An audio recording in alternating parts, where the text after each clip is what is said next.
Welcome to another Todd's 2-Minute Tech Tip Tuesday.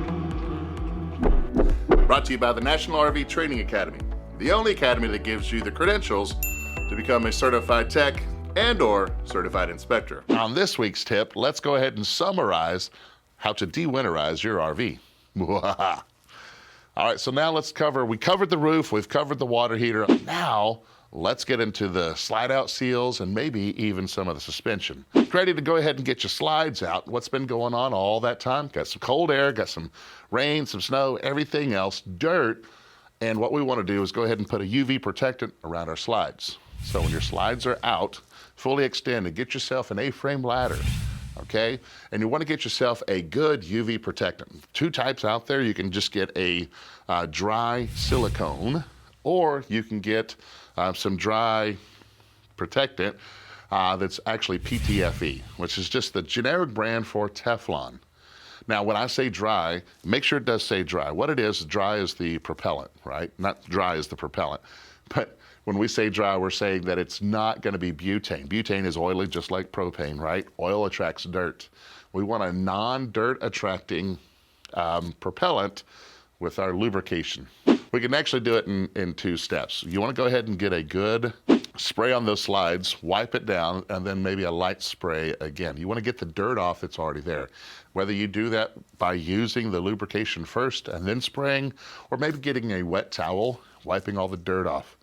Okay, want you to get everything that's sun exposed. Now here's the hard part, getting up on that roof and doing that top blade seal as well. That's the one that's going to receive the most sun damage.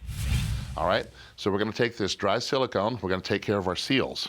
While we're at it, let's go ahead and take care of our suspension. If you've got a leveling system, hydraulic leveling system, two times, what I want you to do are actually 2 steps.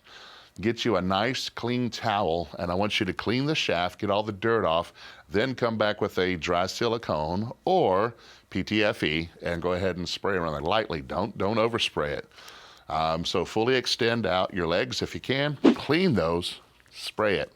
Let it dry before it comes back up. After every rain, you want to do that, okay?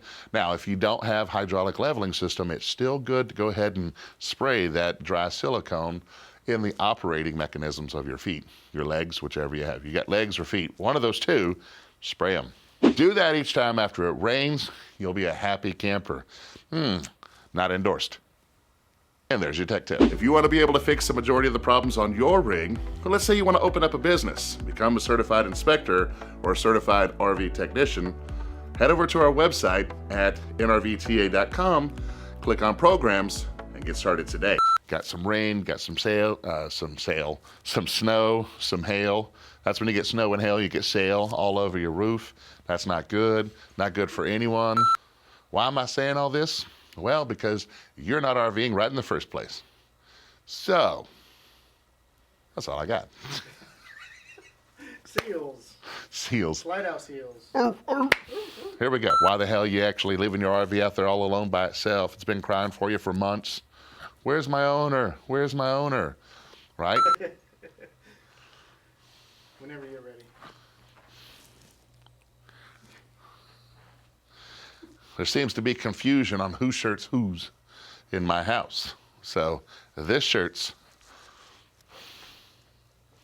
the beards, right? None of this staff crap or whatever else out there. The beard. Hey, this week on Summerizing. Yeah, summarizing. Let me summarize how to get your RV out of winterization.